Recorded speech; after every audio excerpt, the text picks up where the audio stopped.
Korea has been run is not a sustainable model. 이 제안을 수용할 준비가 되어 있지 않다는 것이 For Chairman Kim to make that strategic decision. We are condemning in strongest terms. How bad is that?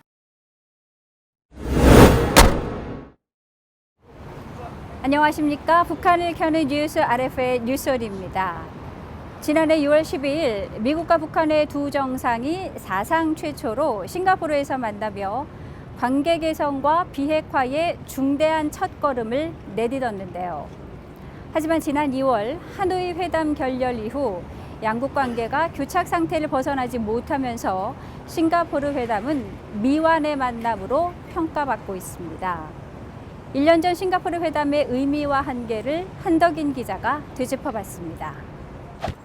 미국과 북한을 대표하는 두 정상이 싱가포르 회담에서 만난 지 벌써 1년이 지났습니다.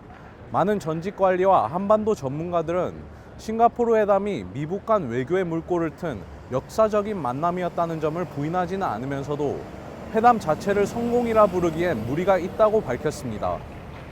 당시 4가지 조항을 담은 합의문은 새로운 미북 관계의 수립, 한반도 평화체제 구축, 한반도의 완전한 비핵화 및 미군유의 발굴과 송환에 대한 노력을 시작할 것이라고 선언했습니다.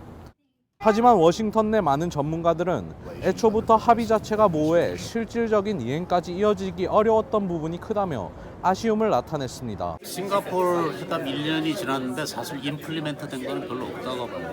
그러니까 어떻게 말한다면 그 싱가포르 회담 합의 자체가 굉장히 낮은 수준의 합의도 그럴까? 구체적인 내용이 별로 없었잖아요. 비핵화에 대해서도 그렇고. 그래서 아마 트럼프 행정부 입장에서는 싱가포르 회담을 계기로 앞으로 좀 더 구체적인 이슈로 북한과 협상을 기대했는데 사실 기대와는 달리 이제 후속 구체적인 실무 협상이 안 됐단 말이죠. 구체적인 내용이 빠진 모호한 합의에 미북 간 후속 협상이 잘 이루어지지 않았고 미북 간 충분한 이해관계를 형성하기에도 시간과 준비가 부족했다는 겁니다. 또 두 정상 간 탑다운 방식으로 시작된 대화는 실무 차원에서 일어날 수 있는 양측 간 마찰에 효과적으로 대비하기 어렵다는 지적도 있었습니다. Lack of progress that we're seeing, I think, is in part due to the fact that the Singapore meeting was so weak. So the Singapore summit, I think, was worth trying, but I think the way things were handled after the fact and granting a second summit without any demonstrable progress in denuclearization, I think, was a big mistake as well. 싱가포르 회담을 계기로 비핵화 한반도의 평화가 더 가까워진 듯 했지만 1년이 지난 현재 모든 것은 여전히 제자리 걸음입니다. 따라서 이달 말에 있을 한미 두 정상의 만남을 계기로 미북 간의 한반도의 평화 구축을 위한 구체적인 논의가 다시 실무 차원에서 진행될 수 있을지 주목됩니다. 미북 대화의 교착 국면에도 도널드 트럼프 대통령이 최근 적절한 시기에 다시 김정은 북한 국무위원장을 만나길 고대한다고 밝혔습니다. 과연 올해 안에 다시 미북 정상회담이 열릴 수 있을까요? 노정민 기자가 보도합니다. 지난 하노이 회담이 결렬된 이후 미북 간의 긴장이 고조된 상황에서도 트럼프 대통령은 김 위원장에 대한 신뢰를 나타내며 대화 의지를 계속 밝히고 있습니다.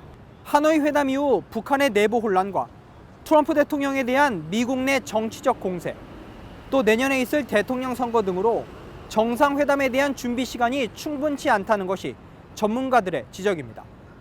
두 정상 모두 정치적으로 3차 회담은 반드시 성공해야 하는데 미북 양측의 견해차를 좁힐 타협 의지가 엿보이지 않는 데다 실무 협상을 통해 어떤 양보를 할 수 있을지에 대한 결정을 내리기에는 남은 시간이 너무 부족하다는 겁니다.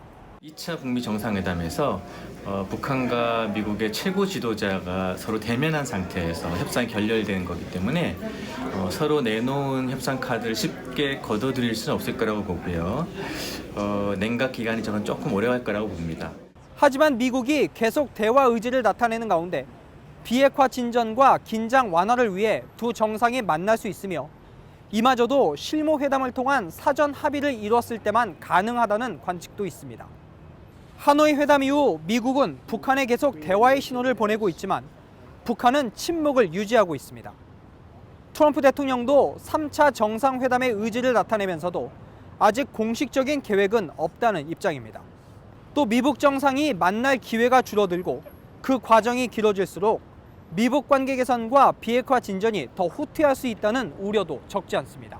They really have to establish a framework, a roadmap, a way ahead in negotiations before they go to the leadership. And so I think that's really important. That's not a precondition. I think that's a necessary step for substantive, sincere negotiations.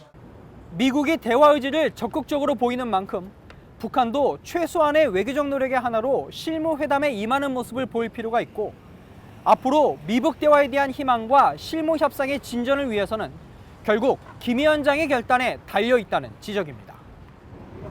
1년 전 싱가포르에서 트럼프 대통령과 김정은 위원장이 마주 앉은 모습은 전 세계 사람들에게 새로운 미북 관계 또 한반도 비핵화에 대한 희망을 줬지만 1년이 지난 현재 두 정상이 언제 다시 만날지도 알 수 없게 됐습니다.